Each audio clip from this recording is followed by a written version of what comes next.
Hi, everyone. Michael Dickey here. I am co-founder of the Financial Coach Academy and a business consultant to financial coaches, especially those that want to take their businesses to the next level, understand how to be more efficient, more effective in their businesses, and really find out what their zone of genius is. This is the first video in a series that we're putting out for financial coaches to interview and talk to some of our favorite rockstar financial coaches that we've helped train through the process over the years, and to help get their insights and tips from them, and let you all know wherever you are in your financial coaching journey, whether you're just thinking about becoming a financial coach or whether you've been around for a long time, that there have been plenty of people that have been in the same place as you. So without further ado, I'm pleased to introduce Betty Lewis, who is one of our Rockstar Financial Coaches. She owns Young, Rich, and Rooted Financial Coaching, and she has just been with us for 3 or 4 years now, right? At least, something like that. Does that sound right? I think so. That sounds about right. So why don't you just tell us a little bit about yourself, Betty, and how long you've been financial coaching and where you are right now. I am a mom first. But I would consider myself a financial self-care activist. And of course, a financial coach. But I focus on helping women who are constantly sacrificing their needs and their dreams for others become financially, what I call financially unfuckwittable. I'm on a mission to help women grow and prioritize self-care by choosing what's best for them. I feel like a lot of times women are giving up the things that are most important to them because society told them they should. And by the time they realize that they want to do something different, they feel financially trapped. And so, I'm empowering them with 3 skills that I think that they need in order to get themselves unstuck and choose a life that's best for them without fear, shame, or guilt. So I love that. Well, that's a great. Well, so, and tell me, and I think I gave a vague window, but how long you've been financial coaching? Oh, that's kind of loaded. So I feel like I've kind of been coaching unofficially my whole life. Yeah. But I didn't actually know it was a profession until I stumbled across the Financial Coach Academy. I tell this story all the time is when I was a little girl, we have career day. I remember them asking, like, what do you want to be when you grow up? And I had conviction like early in life. I didn't want to lie. And I was like, I don't want to get picked because I don't want to say like I want to be a doctor or a lawyer or one of those things, because that's not what I wanted to be. No shade to those professions. But I knew this wasn't what I wanted to be, but I didn't know what it was. And of course, I did not raise my hand and I got picked. And she asked, what do you want to be? And I said, I don't know. I like math and maybe do something with money, and I want to help people, but I don't know if that's a thing.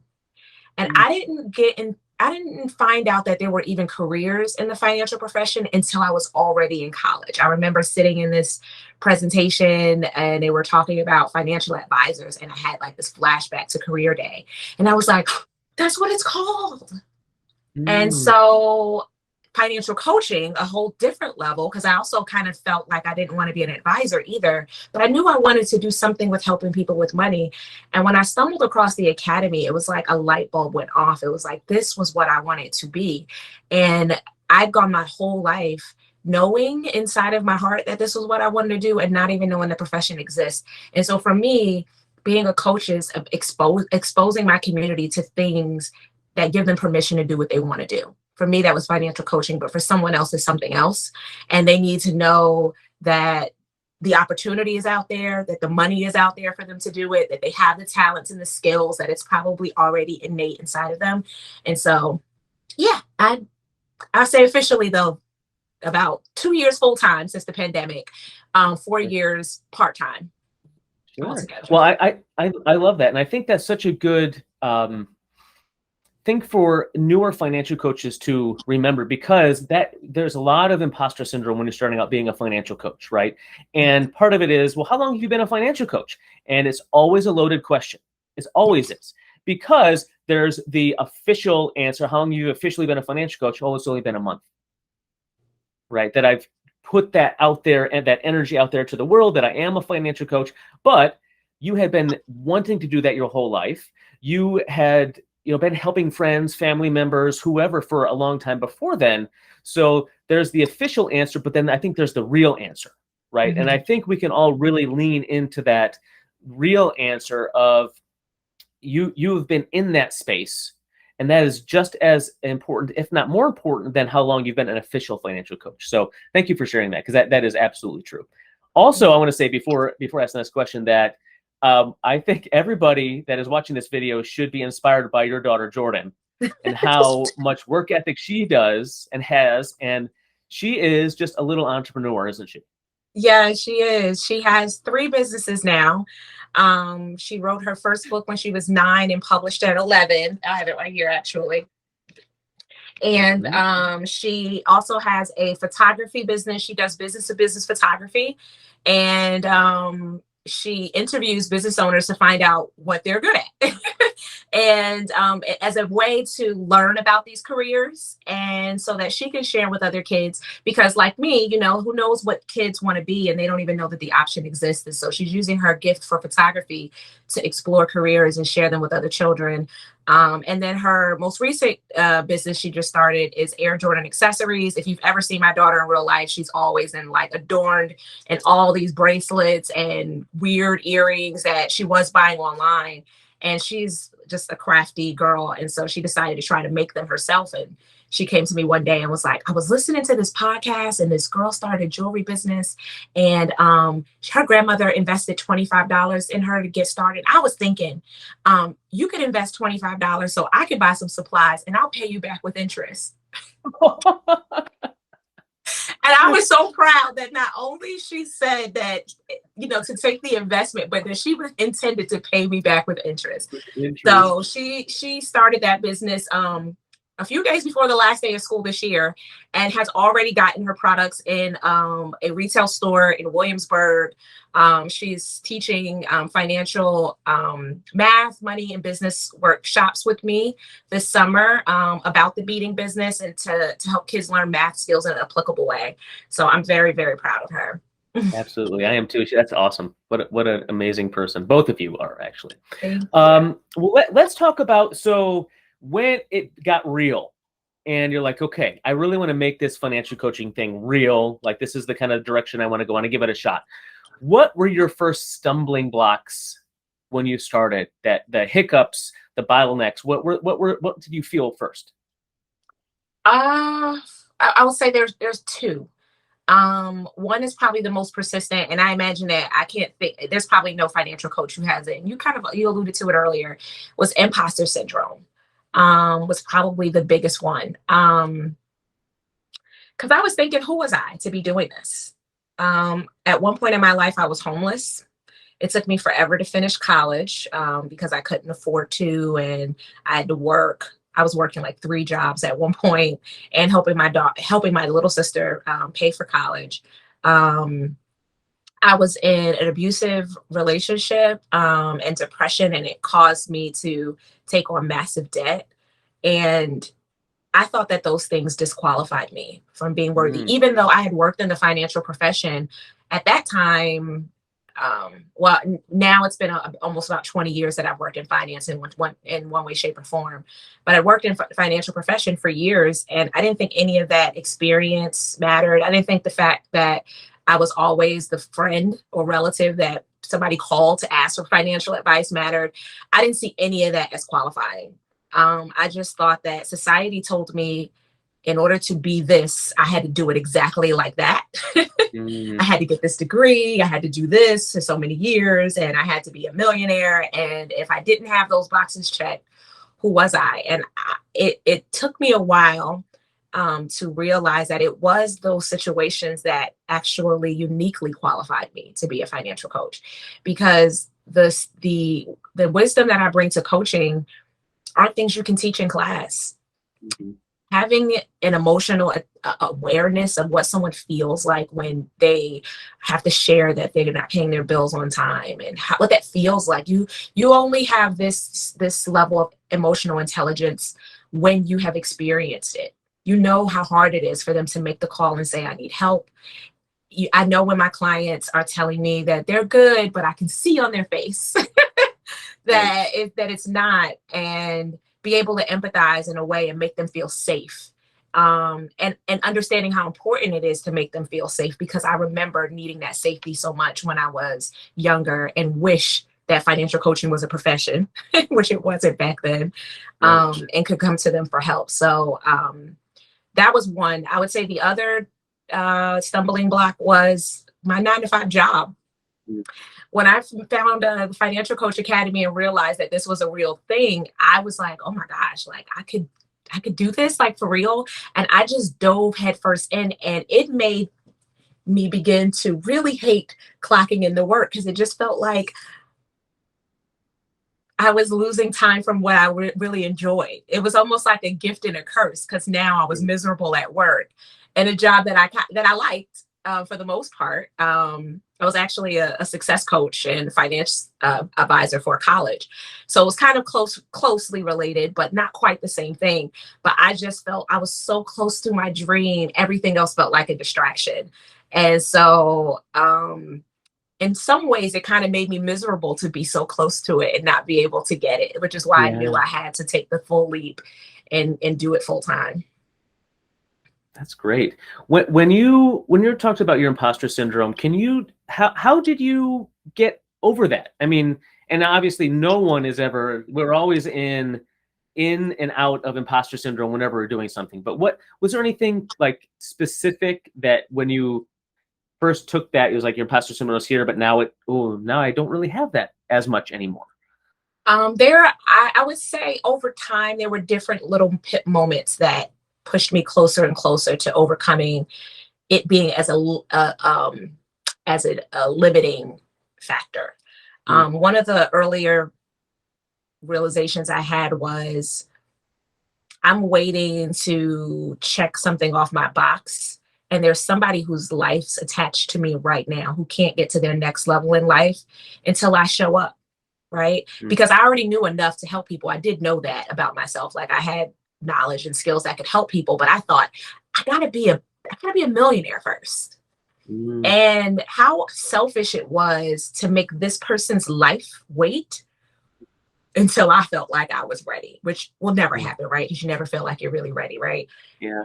And I felt like that was so selfish of me, and I had to get out of the way, because there were lives attached to me. That was the first thing, is that I knew that I had information that could help someone right now, and I wanted to bring them along on the journey as I learned. The other thing was something 𝗕𝗓𝗧 said to me during a call. She said that imposter syndrome happens when you're stretching yourself. It's a good thing. It means that you're trying something new. And if you ever get to a point where you don't have imposter syndrome, that means that you're comfortable. And that's not any place you ever really want to be. You do want to be uncomfortable. You do want to be trying and stretching yourself. And so it allowed me to lean into that uncomfortable feeling a little bit more. Like, I'm not going to pretend that it feels like unicorns and rainbows when I have that feeling, but it gave me permission to experience it as a sign of growth, as opposed to a sign of incompetence or, being unqualified to do this.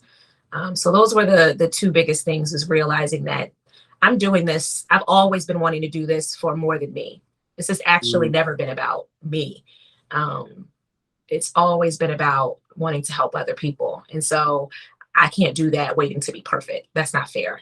Yeah, I love that. Those are probably two of the biggest mindset shift bombs that I've heard in a long, long time when it comes to that. So I love that. Thank you for sharing that. And I hope that and if you didn't catch what she said, what Betty just said, please stop and rewind and listen one more time, because that was legit coaching right there, Betty. So great job. I appreciate that. Good job. So there are some struggles at the beginning right? Which we all have, and everybody has experienced, or even, is afraid to take the next step because they don't want to experience those stumbling blocks. What was the first sign when you started to work through your process, work through the academy, that you said you had that light bulb? It was like, oh, I can do this. I am a financial coach. Taking on clients. For real, working as, you just started off with like beta clients, and you're just trying to test your systems out, trying to test your process out and see if this really works. And having clients give me feedback, unsolicited feedback, still fills me up in a way when I have moments where I'm thinking like, am I going to make it? Or am I really making a difference? Am I actually good at this? And it seems like every time I have those self-defeating thoughts, a client will randomly just say something that reminds me that what I do matters. I remember my very first client, the first couple of sessions, she kept wanting to like push the appointment back. And I knew what was happening because, again, I've been through this before, right? I know how hard it is to look at the numbers. And just the thought of looking at those numbers used to give me anxiety. So I knew that's what was happening. And so, she showed up for those sessions, and a few months into it, she said, I used to dread opening up my bank account. Now I cannot wait to log in every morning. It is my favorite thing. I look forward to these sessions. I cannot wait to pay my bills. Like, to hear her emotional growth. Like, yes, her numbers look better, but to see that she was feeling better, she had a better quality of life, that she wasn't as stressed or anxious and had as much anxiety. Like, when I say being a financial self-care activist, that's what I mean by that. Like, I work in finance as a way of improving your quality of life, your quality of well-being. And just to be able to see that I could do that made me feel like, okay, let me keep trying. Let me keep seeing what I can do. Let me keep, seeing how I can help others. Another thing was, it was something else that 𝗕𝗓𝗧 shared with me one day. She said, you're already experiencing the worst emotion that you're you're experiencing worse of it. Like, a lot of times when we don't take action and we don't do things, and we feel like, oh, I don't want to reach out, to a new client, or say I'm a coach and put myself out there because I may be rejected. But we've already then envisioned the rejection. We've already taken ourselves on a mental journey and then an emotional journey. We're feeling the pain and the rejection already. And then you're going to topple that with also not doing it. Like, if you've already gone through the pain of rejection in your mind, you may as well go ahead and put yourself out there. And when she said that to me, I was like, she's not wrong, because I'm crying some days, feeling, with the fear of, what will happen. And if I'm going to go through all of that, like, why not try? Well, what happens is, most of the time, what we imagine is way worse than what it actually is. And actually, it turns out to be way better.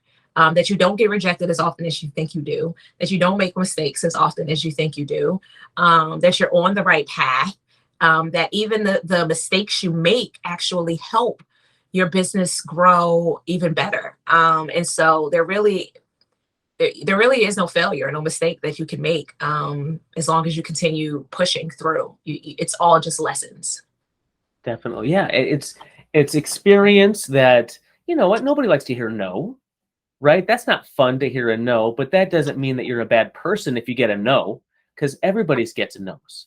Like, even the most successful salespeople in the world, I think you hear 12 no's for every one yes, or something like that, right? So statistically, that it's a no is not a bad thing, because they're going to happen, but it's just how you take that and you move on, and you just keep working for that yes, and it doesn't make you a bad person that you got a no, right? I think that's so true. Yeah. And also, and 𝗕𝗓𝗧 says this all the time, right? But it's kind of one of our academy mottos is, we're looking for progress, not perfection.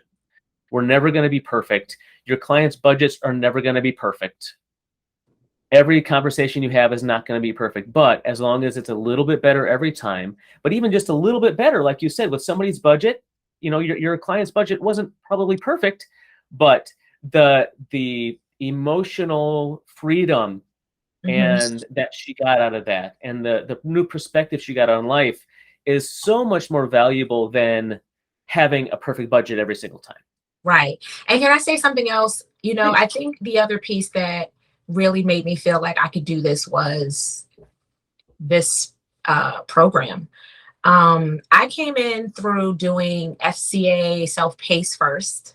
Yeah, And then I remember watching self-paced and watching the people be able to like ask 𝗕𝗓𝗧𝗬𝗓 questions and Jill questions live, and having questions that I wish I could raise my hand and ask.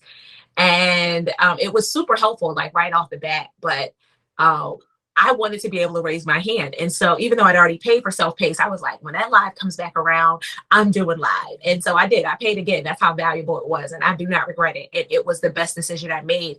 And from there, what made me feel like I could do this was I had two things. I had help. I had help from someone who had already gone through this, who'd gone through the emotional growing pains, as well as the practical growing pains. And then I had community.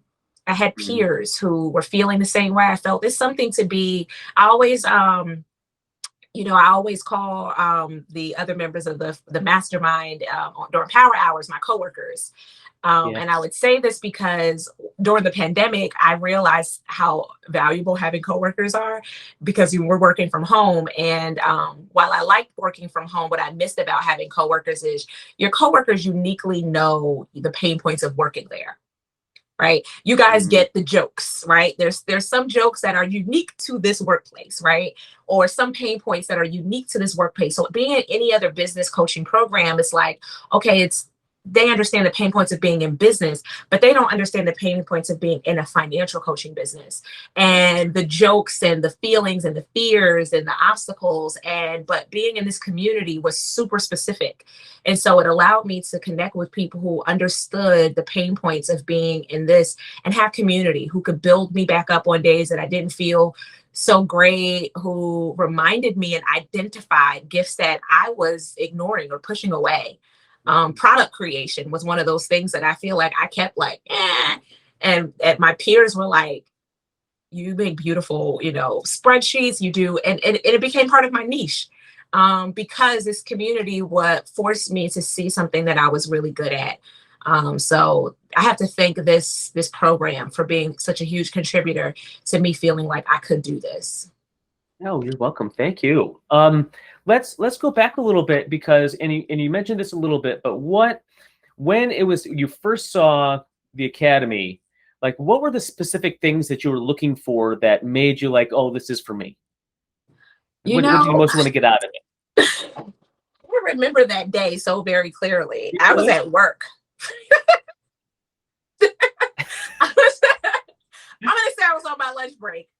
I have no idea if I was or if I wasn't, but I was trying to build out a coaching program before I knew that was a thing. I just knew it was something to do with money, and I stumbled across your website, and it had so many different like touch points that I could see were like, oh my gosh, this is the thing that I've been waiting for.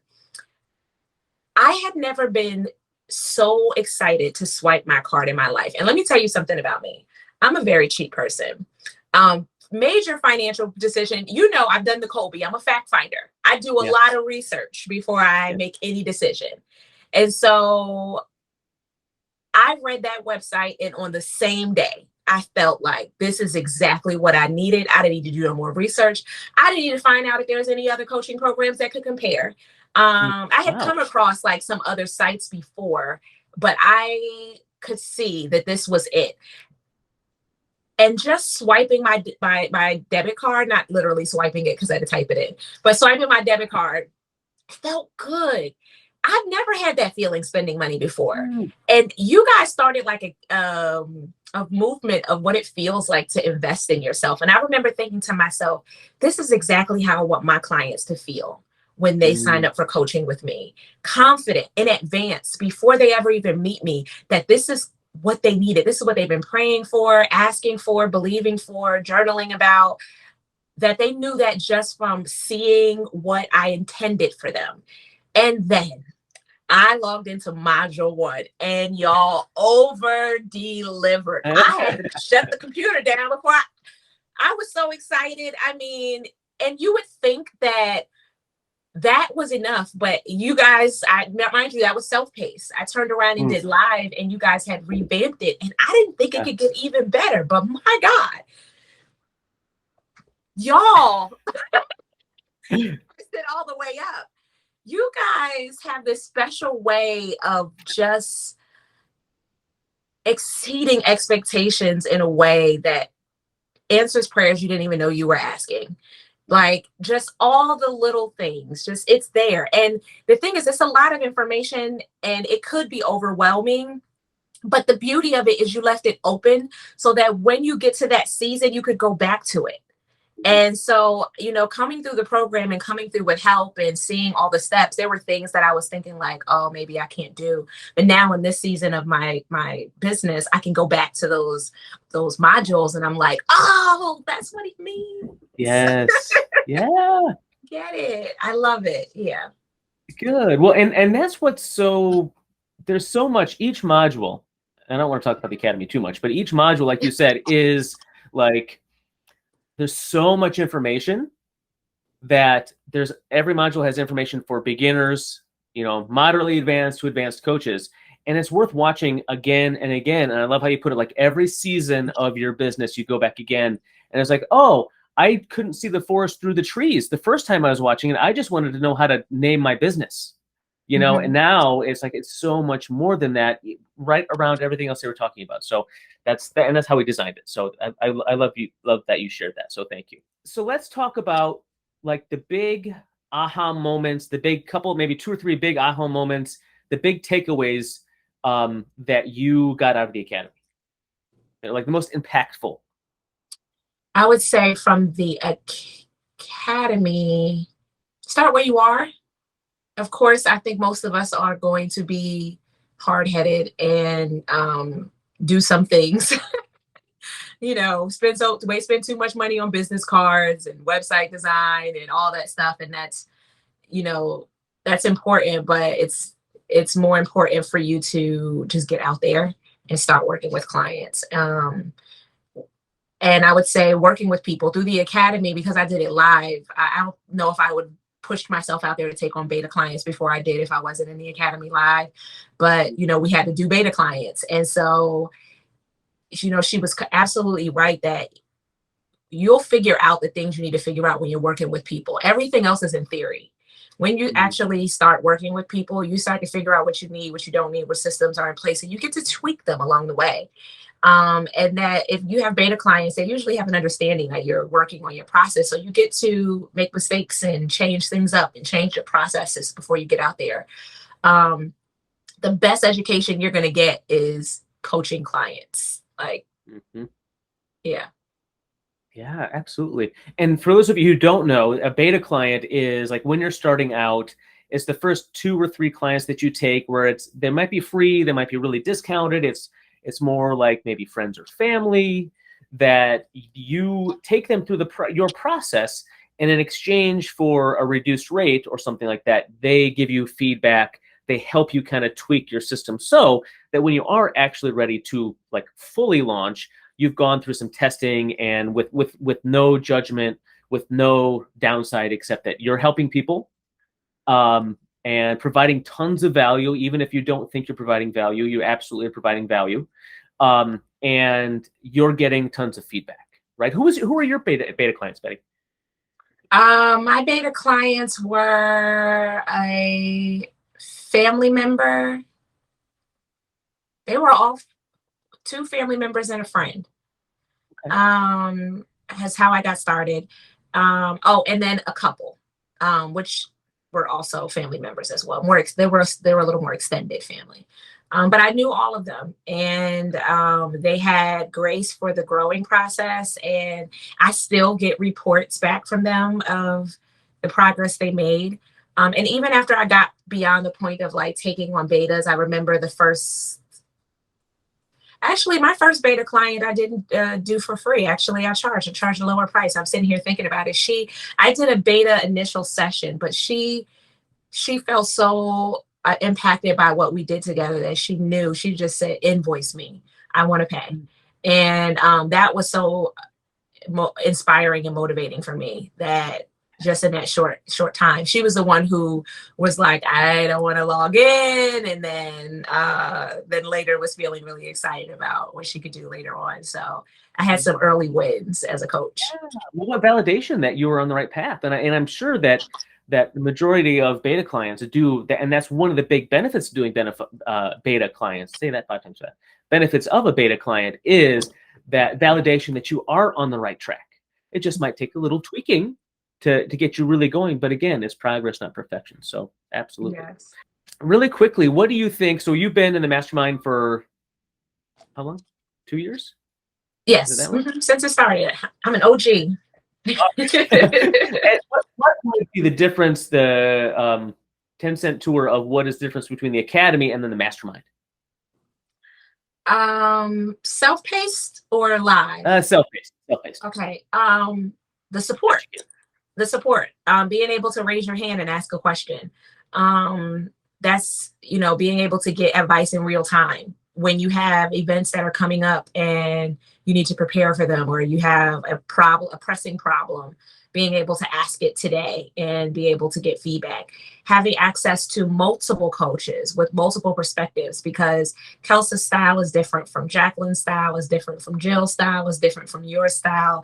And then you guys have really leveled up and added some of your admin teams to provide support, which has been really game changing, because, we also always talk about staying in our area of genius, and what a demonstration of that by allowing you guys to stay in your area of genius and bring in your geniuses on your admin team to provide us support with systems and social media and content, copywriting, and just all the little pieces. So having so much support. Definitely the ability to connect on a deeper level with peers. Like, I think in the self-paced, you have access to, Financial Coaches Unite, so you can kind of build some relationships with people in there. But in the mastermind, because we're having calls more often, you get to see familiar faces over and over again. You start to remember their niche, and it makes it really easy to collaborate, because there's sometimes I come across a client that's not really a good fit for me. I know that they probably need somebody who's more of a business coach, or somebody who has a greater focus in accounting, or, who maybe focuses on marriage or divorce. And I could send them to one of my peers and feel really excited that even though I wasn't helping them, that I could still help them by putting them in the right direction. And so I absolutely love the ability to build relationships inside of this community. I love that. Great. Perfect. I want to give you a little time to brag a little bit. What's your favorite client success story? Ooh. I'll have to say a fairly recent one. It is not just the client's own success, because, man, has she checked off all the boxes. But her son recently went off to the military. She was one of my early beta clients. And so we'd been working together for a while. And I had no idea that when we would have our coaching calls, one of her sons was always in earshot of these calls. And so just before he was getting ready to graduate high school, he'd come in the room and was like, Mom, I've been listening to the calls, and I'd saved up all this money that he'd been working and saving, and he had been applying the stuff that, I had told her. He went off into the military. He's still reporting back like, this is my credit score. This is what I'm doing. I've been doing all the things that I heard her say. Bought her a car. No way. Bought her a car, paid for. And I mean, for me, I always wanted to be able to make an impact on the entire family. And I'm trying not to get emotional. To be able to have it impact multiple generations from the work I did with her, it takes my breath away to know that somebody's child is better off. Not because she put them in a better position, but because they had access to that information, and the domino effect that's going to be, that he went off into the military more prepared for life. I work in a huge military community, and so I see these young boys come into the military, and they're, finally getting some new money. You know, they can't wait to figure, you know, and Lord, I always say they get the starter kit. They get a wife, a kid, a charger, and some tattoos. Yeah. That's what they spend money on. But they need guidance, you know, and I always wish I could just kind of like give them just a few pieces of knowledge so that they can really take advantage of the opportunity, because it is a huge opportunity, you know, from joining the military. And so to be able to know that he's across the country right now, just armed and dangerous, because he could hear the conversations that I was having with his mother, is amazing. And you know, I chose women as my niche, Black women especially, but women, because I heard a quote that said, if you teach a man something, you taught a person. If you teach a woman something, you'll teach, you know, the whole world, because women tend to be the educators. We tend to share, you know, we're the nurturers, you know, we're our children's first teacher. And I did want to impact the husband. I did want to impact their kids. I did want to impact everybody, but I can't serve everybody. So I knew that by focusing on mom, I would have the ability to affect everybody. So to have that client come back and share that news with me made me realize that I was right. I picked the right group of people to work with, and that the whole family is benefiting from me focusing on mom. So I love that. What a testament to you, to everything that you do, and your vision and your mission. That is like, that's better than being paid in some respects, right? It's like that, knowing that you delivered on that and you've changed not just one person's life, but their entire family, and then that's going to change the next generation, and that's pretty huge. That's pretty damn cool. It's so powerful. It's so powerful. Yeah, it is. That's great. So we're almost, I want to wrap up here pretty soon, but tell me, like, what is something that the academy or the mastermind has taught you, or that you got out of the academy, that would have taken you forever to figure out on your own? Niche. Oh my gosh. I remember wanting to resist niching so bad, because I love everybody. I want to help everybody. Like, that's how my heart is set up. And I felt really bad about feeling like I was excluding people. And there were a couple things that I heard along the way.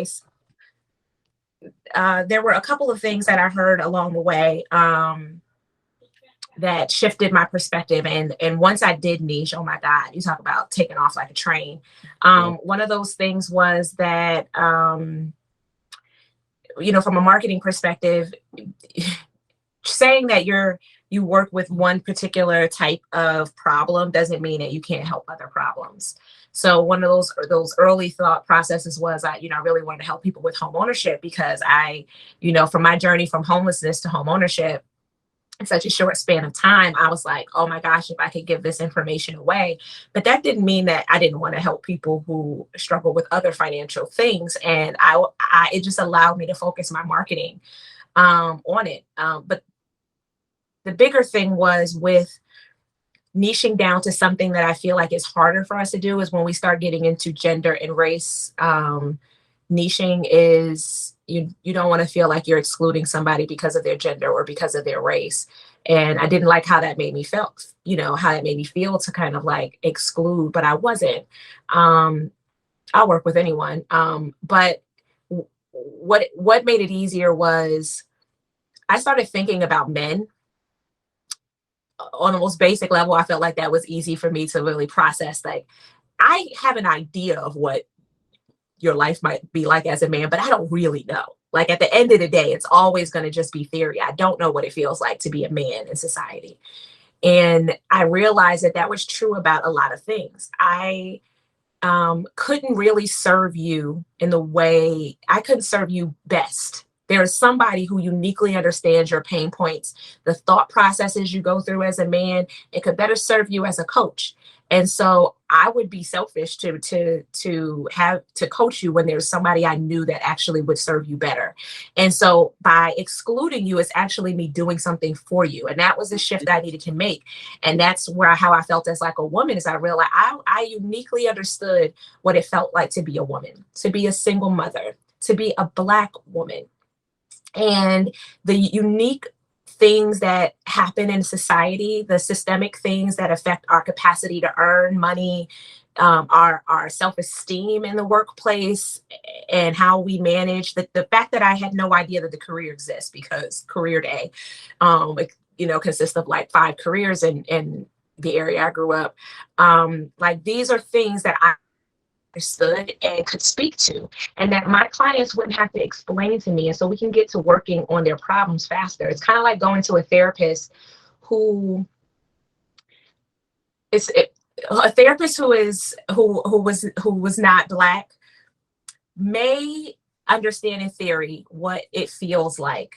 But oftentimes we have to have this extra layer of therapy where we have to explain some dynamics, right? Mm-hmm. And the emotional part. And that takes away from the time in therapy. Like, once that's understood, of course, you can get to work. But sometimes you don't want to have to go through that. You just want to get to the meat. You want somebody who just understands. And I think the same is true with financial coaching. You want someone who kind of understands your unique problem, somebody who understands what it's like to be in the military. A person who's been in the military is uniquely capable of understanding the things you have to prepare for, the mindsets, the family issues, those types of things.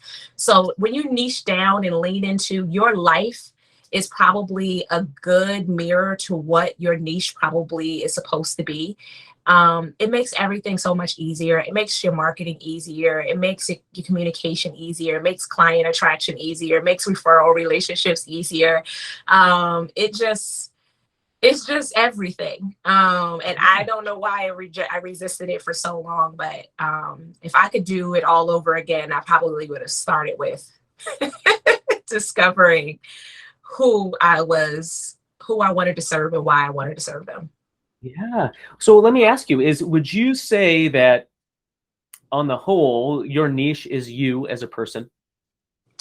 Absolutely. It is me years. I am helping my younger self always. I still feel what she feels. I still cannot tell my why story without coming to tears at times. And I know that there are so many women who are struggling with the same things, and I don't ever want them to suffer like I did. So it's so important for me to do what I do. This is why I couldn't wait until I was a multimillionaire to do this, because I remember what that felt like. And I want to help them. So yeah, it is definitely younger me. I think my superpower is proving that everyone has income producing ideas hidden inside of them, and helping them kind of make the connection between what they're naturally good at, what they've learned through life experience, and what they truly enjoy doing. And if I could help them figure out how to take all of that and create enough passive income to replace their active income, then clocking in is optional, and they feel like they have more choice, and then they can feel like they could afford to do what is best for them without fear, shame, or guilt. Yeah, absolutely. And you know what I heard you say there was, and kind of what the whole conversation that we've been having is that I think the most successful niche you could have is yourself, right? Who you are as a person, your life experiences, all of those things that are uniquely you are shared by a lot of people that you can definitely help. And when you say, "Oh, I want to help everybody," like that's you sure, but are you going to be successful? Are they going to be successful? Because the way that you describe something, because of your life experience, is different than the way that I would describe it. And it doesn't click, like you said, right? Those type of things. So I'm curious of, like, when you really embraced that niche, how has imposter syndrome changed for you? If at all. It creeps up a lot less often. I always say that your wealth is hidden in your story. When you fall in love with your story, and I don't care what career you're in, whether it's a financial coach or anything, your story, we often tend to run away from some of the ugly parts, but your story is where your wealthy place is. When you fall in love with that, you're going to find the pieces that connect with your ideal audience, your client. It's hidden in those places. And so I don't know, like, as far as, my niche, I just feel like when I think back on the exact moment that I realized who I wanted to work with and why I wanted to work with them, it created a why so big that I can't give that much energy to fear. I can't, it still creeps up, but I can't afford to give that much energy to fear. Like,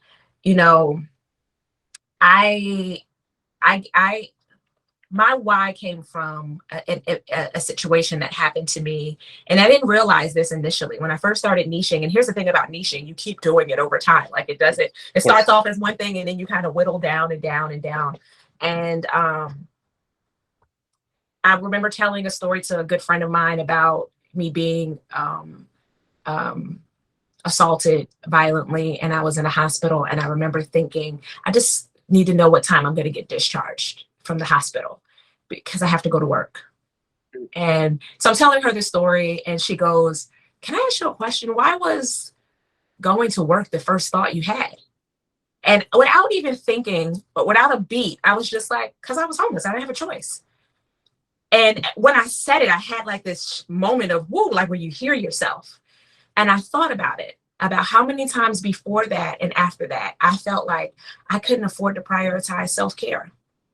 I couldn't afford to physically take time to process trauma because I had to feed my kid. I had to pay the bills that I had. I had to sustain myself. And how many women out there currently cannot afford to do what's best for them? Man, when you connect yourself to something like that, who cares if you think I'm qualified? Because this woman needs me right now. That's why imposter syndrome doesn't beat me down as much as it used to, because I am not an imposter. I really lived that. I really went through that. I know what it feels like to need to go to work instead of therapy. Yeah, you got me. What an amazing journey you've had to get to this point and provide so much inspiration for so many people and help them, match your journey but help guide them through their own journey. And I'm so proud of you for what you've done and what you've become. What closing note, what advice would you give to an aspiring financial coach? Sign up for the academy. No, seriously, sign up for the academy and to not give up, to keep going, to keep trying, to give yourself permission to be new, to give yourself permission to grow, to lean into your mistakes as opportunities.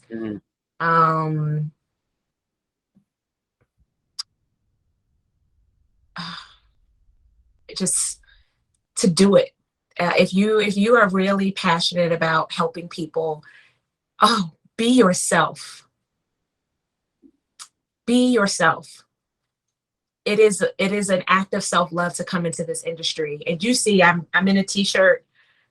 For a long time, I felt like I didn't want to do this, or not want to, but I didn't feel like I belonged in this career because I didn't look like what a financial professional looks like, right? So no suit and tie and button-ups, and I felt like I didn't look like Susie Orman or who am I, right? And I realized that my ideal client is maybe intimidated by those people, and they actually prefer and are looking for somebody who talks like them, who acts like them, who has my sense of humor, who has my sassy energy. You know me, Michael. I am a hot, savage mess in all the good ways, right? Absolutely. And my ideal client loves that about me, that a coaching session is going to be fun and that I get to show up as me.